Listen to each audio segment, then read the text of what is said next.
programme.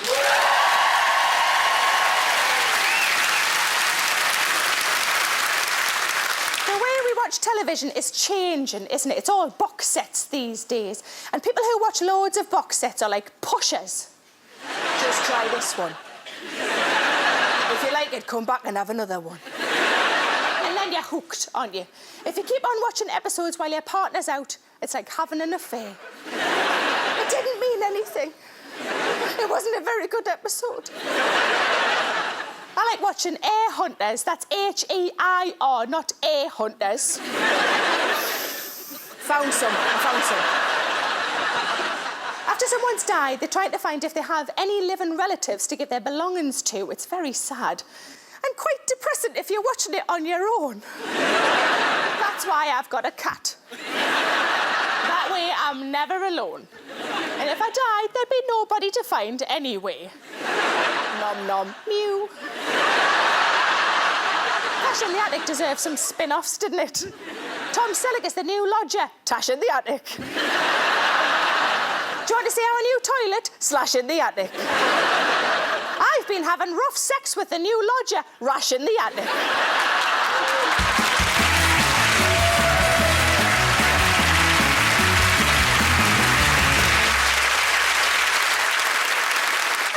Isn't just about entertainment. It can really help us too. Take medical programmes. I've learnt loads from them. For example, there's medical evidence that wearing bras doesn't stop you getting saggy boobs. It can make it worse because they get complacent. Like a lazy eye. You have to put a sticky plaster over one boob to make the other one work harder. A lady appointment recently and I said to the doctor, everything off? And she said, no, you can keep your top on. I told that to a male friend and he thought I meant like at the hairdressers, everything off. Just give us the mirror. No, that's lovely. No, it's lovely. No, I like it, I really like it. It's lovely. My boyfriend will be really pleased. Taken years off. About 30.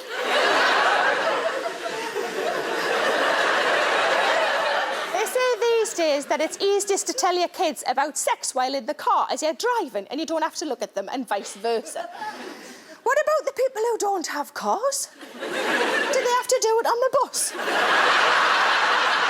My friend was taught that you stick the penis in the vagina, but not that you had to move it around a bit. So he thought it was just like putting bread in a toaster. And when it was done, it just popped out. But my favourite medical show, and I know it's yours too, is Embarrassing Bodies. And it's such a helpful show because a lot of people are nervous about going to the doctors. A male friend of mine won't go to the doctors in case he's asked how much he masturbates. And how often do you masturbate? How often is normal?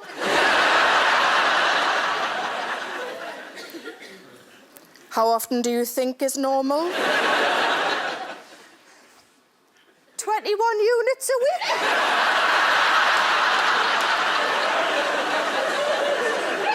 That's drinking. 5 times a day? That's fruit. It's not like that for women. We can have it as often as we like broccoli, no points.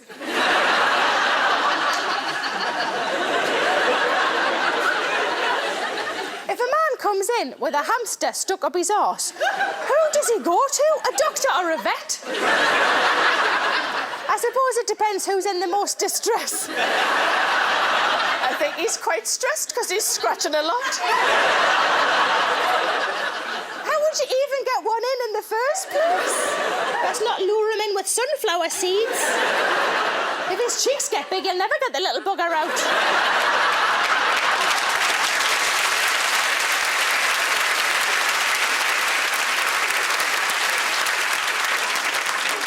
I love Embarrassing Bodies live from the clinic, where people Skype in with their ailments. It's like chat roulette with cocks. So it's like chat roulette. I love on the live shows when one of the doctors is talking to a patient via Skype and says, OK, Brian, can we take a look? Then the bloke stands up, turns around and bends over. OK, Brian, thanks. Brian. Brian? Brian, we've seen it, love. Sit down again, Brian. Brian. No, don't part them.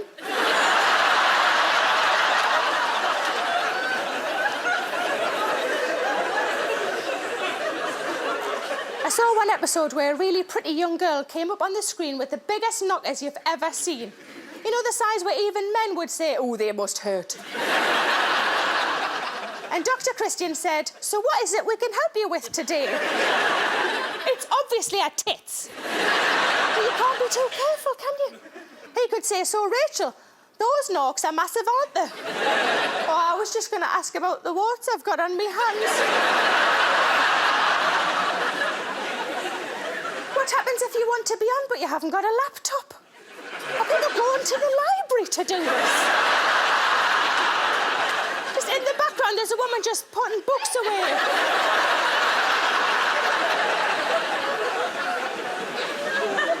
But I think the best thing about embarrassing bodies is my favourite medic, Dr. Kristian. I love Dr. Kristian, and I've been reading his book about growing up, and I've learned a lot. Apparently, you can get pregnant if you do star jumps after sex, but it'll probably stop you from getting sex again. What could be better than reading Dr. Kristian's book? That's right, a personal consultation with the man himself. Please welcome Dr. Kristian Jessen.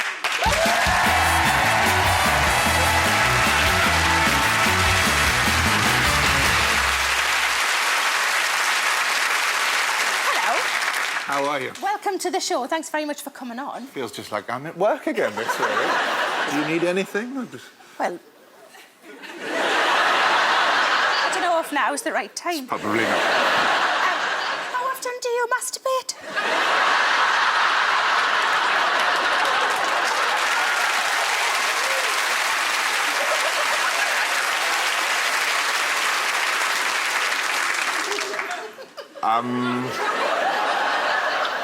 About 21 units. Good answer. Now, we're given quite a lot of health advice these days, aren't we? And it's hard to know which is true and which is rubbish. So I was going to run a few by you to see if you could tell us which ones are true and which ones are myths. Is that all right? That sounds good. Okay. Does eating crusts make your hair curly? My mum said so, but no, not true. So all of our mums are liars? All of them. Yeah. Is it true that you feed a cold and feed a fever? No, that's nonsense. It doesn't make any difference. Just eat healthily is the message. Oh, really? Yeah. Because I just eat loads, whatever. So eat healthily? Eat healthily. Loads. Can I eat loads of healthy things like, you know, like biscuits with raisins in? And... It's one of your 5 a day. It's fine by me. Yeah, really? yeah. Shut up. It is. Garibaldis are one of your 5 a day. A handful of raisins is one, so enough Garibaldis. A packet of Garibaldis is one of your 5 a day. I'm sure I'm now going to get a complaint letter for saying that, but... Not from me, you won't. No. Now, you know the rule about eating food off the floor, the 2-day rule? If you drop it and 2 days later you still fancy it, you can still eat it, you know? Right. Is that true? Is that one that your mum told you? No, I made it up. Did you make it up? Is it true you can't get pregnant off a toilet seat? Depends who you're with. What if the toilet seat was made of an erect penis?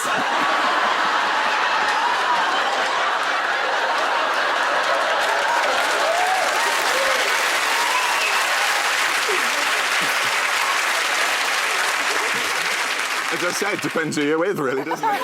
So it's still possible, then? If it was an erect... I can't say that word in front of you. What do you call it?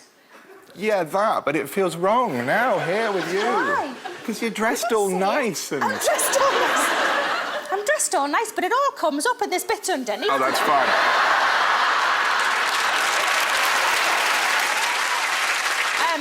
Have you ever had any celebrity patients? I have, but I couldn't possibly tell you who, as you well know, because... Oh, OK. Well, what if you just, like, whispered it into me mic?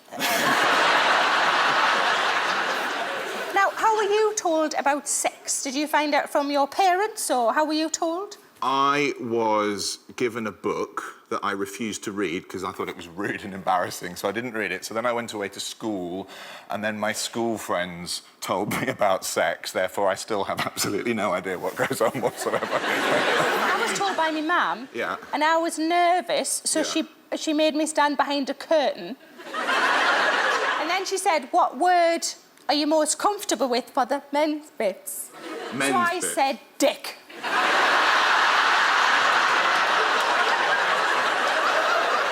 That is true. Now, I've read your whole book. It's very good. But there's nothing in it about sex being wrong. No. Is this going Why back to Mother again? Do you not think it is? No, I quite like sex, actually. Ooh. Yeah, don't you? Sometimes. Yeah. So I just want to bath in a book. Now, I love a hairy man. Right. How hairy can a man be before he's actually a monkey? It's a fine line, isn't it? It's that Tom Selleck thing again. It's, should he be in a cage or should he be allowed to walk around? I don't know. Should he be in a cage? I'd love a cage with You'd Tom like that, Selleck in wouldn't it. you? Yeah. That'd be lovely. That would be amazing. You like hairy men, did you? I do, just say? yeah, I really Oh, you do. Yeah. Because Damn. it makes me feel... Oh, sorry. Well, I shaved before I came on. I thought... Well, I shaved as well, but I just did my toes. They look good.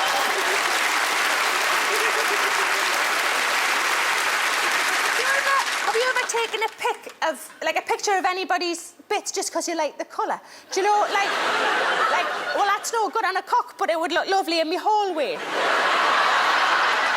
Did you have a body-coloured house? Oh. Oh. Is there anything you've never seen, like anything you've heard of, or maybe studied about it, you know, when you were training, but that you've never seen in the flesh? There is a condition that fascinates me that I would love to see. You're going to love this. It's called diphalia. You have two penises, from the Greek, diphallus. Wowzers. You actually really have two penises. You have kind of one... No, mine's not this big. We'll use an arm as an example. You have one normal one, all right, and then underneath... You have a little one. Watch on. That's made everyone feel inadequate, but yeah. You have one normal one, and then underneath you have one working little one. It works, so the top one works and the bottom one works. They both proper work. Amazing. I've never seen it. I've seen pictures. And are they size-wise? Yeah. Do they, like, make a good one? Well, one is fine. You'd be happy with one. Oh, do you The other know? one is a sort of added extra. Yeah. Like a tickler. A little extra. Do you remember?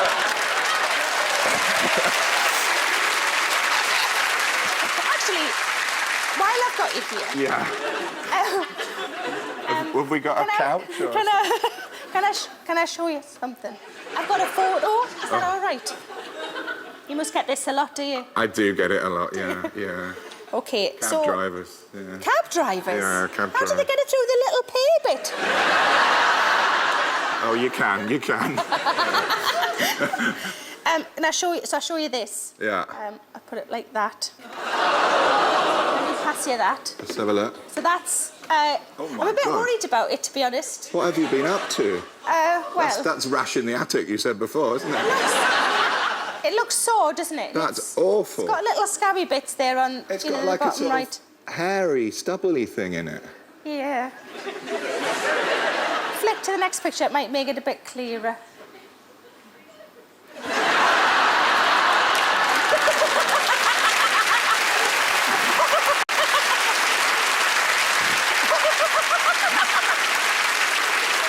Does it look like I've got a stuffed crust?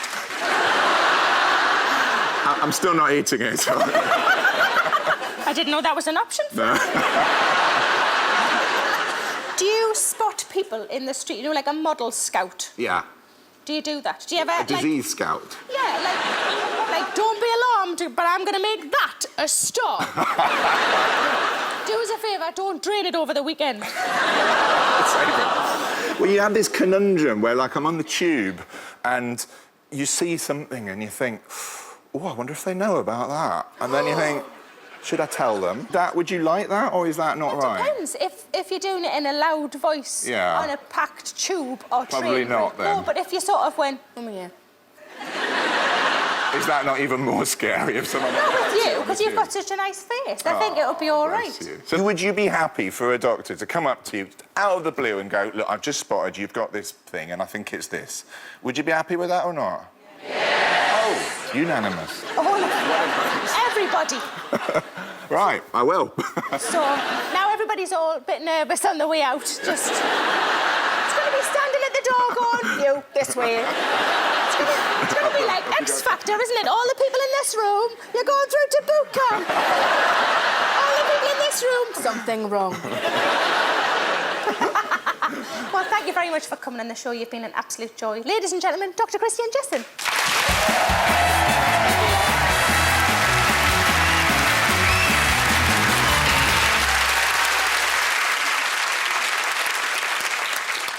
Nice to know we all might get pulled aside on a train now. Everyone's talking about reality TV, but have you noticed that so many programmes are based on unreality? Everything is fantasy and sci-fi.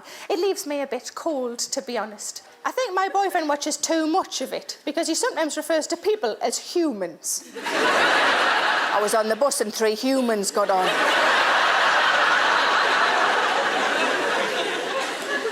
If sci-fi has taught me anything, it's that at some point all electrical devices will rise up and try to kill off the human race, so do be careful with that vibrator. But what a way to go, eh?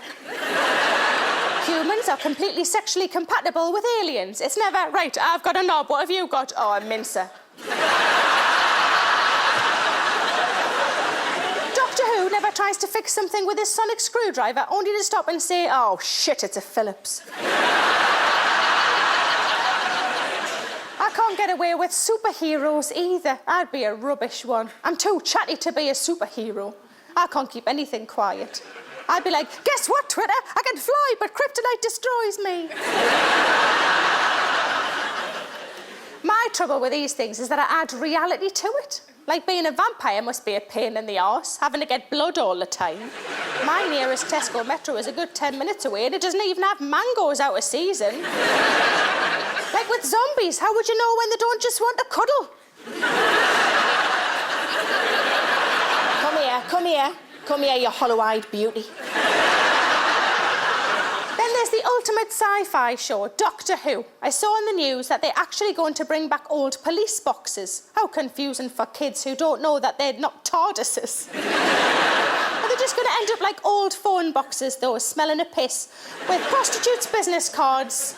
I'm bigger on the inside, too.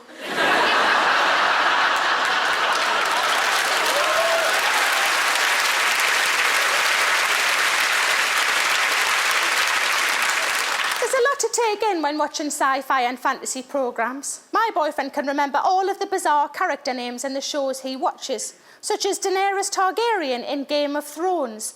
Yet whenever we go around to his friend's house, I have to go, his wife's name is Catherine. 4 years we've known them.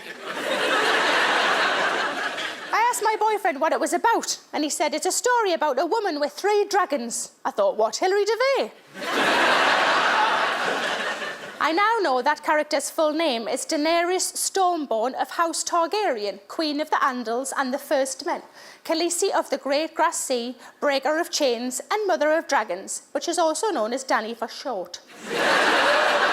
Everyone in Game of Thrones has names like that. If I was a character in it, I'd be Sarah Millican, Mother of Kittens, Enjoyer of Long Baths, and Vanquisher of Biscuits. If you haven't seen Game of Thrones, everyone's medieval and you never know if they're going to fight or have sex. Basically, it's Geordie Shore with capes. When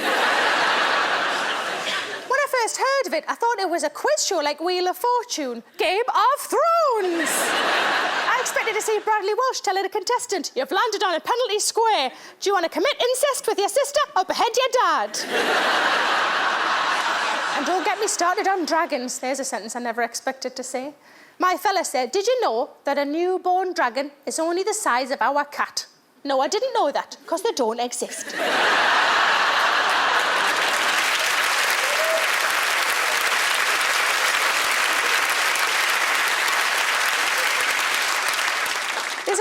way I'm going to understand the show, and that's to meet the people in it. So from Game of Thrones, please welcome Finn Jones, John Bradley and Kristian Nairn, also known as Sir Loris, Samwell and Hodor.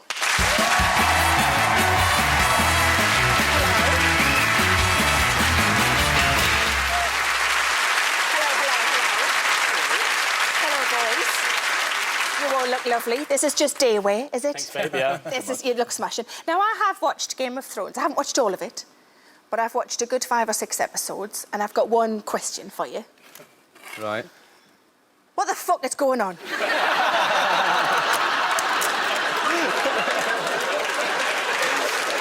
So can any of you sum it up like that, just like in a couple of sentences? Oh, boobs. Lots of boobs. Lots of boobs? Yeah. OK. Death. Boobs and death. Yeah. Taking it up a level, Yeah, I go think on. it's about mainly about dysfunctional family relationships, just to counteract the boobs and death. So boobs, death and Jeremy Kyle.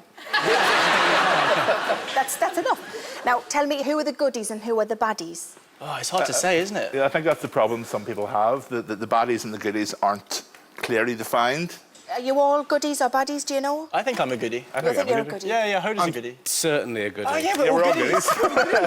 So you don't know which ones are goodies or baddies, but you're determined to be goodies. So, Kristian, your character only ever says Hodor, so Yes. they've assumed that that's his name. It's not really his name. His real name is Walder. It's a bit of a mystery why he is a bit brain damaged, but that's putting it mildly. OK. He can only just say one word, which is great for learning lines. That is. But you must have to put a lot of effort into that and a lot of emotion. Tremendous Like amount a of happy Shakespearean Hodor effort. or a sad Hodor. Yeah, or all or a sorts of mixed sexually up. frustrated Hodor. That's 99%. That's 99% of them. yeah. Boobs and death, that's what it's all about. So, Hodor is a giant. Yes. How did you get the part? Well, Oh, like that.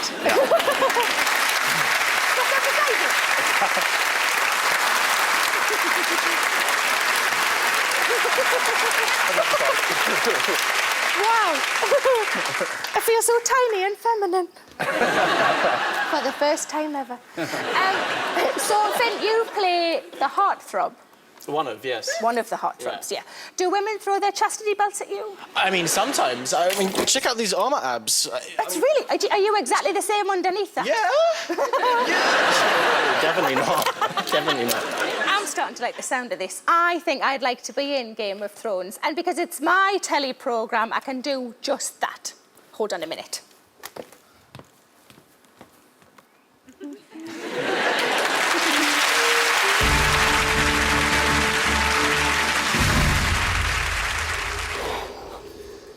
Our enemies gather strength, Samuel. We are but 3. They are but many. It is true. Who will aid us now in our hour of darkness?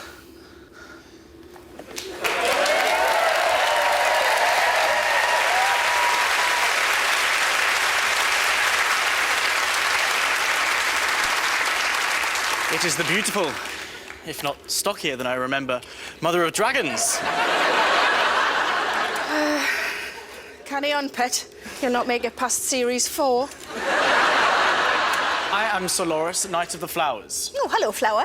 And I am Samwell Tarley of the Night's Watch. Well, hang on, pet, because I'm only up to book 2. But I know who you are. You're Hagrid. Anyway, I am Sarah of the House of Caniston.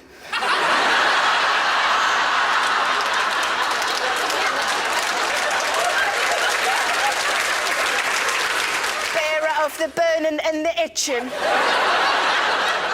Come to your aid with my mighty fire-breathing dragon.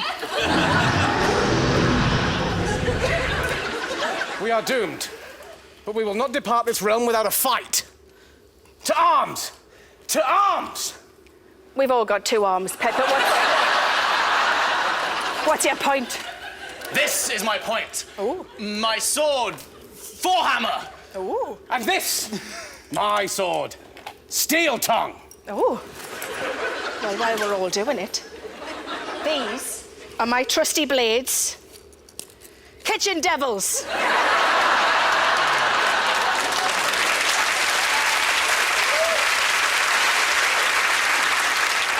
Wait, shall prevail over our foes with the steel in our hearts.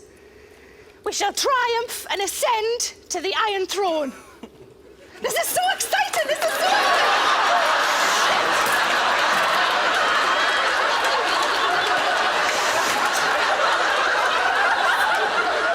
I forgot I was holding them.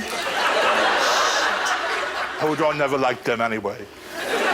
Oh, don't start talking, Flower. I liked you better the way you were. So, are you all in proportion?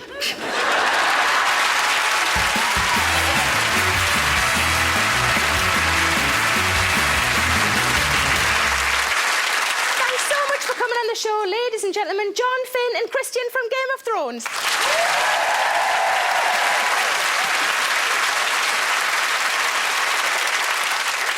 Unfortunately, we didn't have time to talk about The Walking Dead, or as it's more commonly known, The Antiques Roadshow. We didn't talk about 24 hours in A&E, which is basically a normal waiting time. I couldn't talk about doctors, I haven't seen it, I can't get past the receptionist. The documentary, Will My Crash Diet Kill Me? Yes, love, have a bun.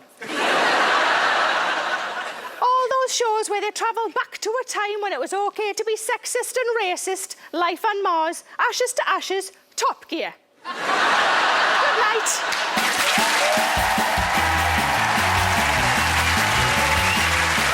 From Brighton, there's Folk Pop with Passenger, and MGMT perform on Later Live with Jules Holland next. Over on BBC Three now, Nick Grimshaw brings life's little annoyances to the fore in Sweat the Small Stuff. And Kirsty Walk meets author Donna Tartt in a review show special. Over on BBC 4 now.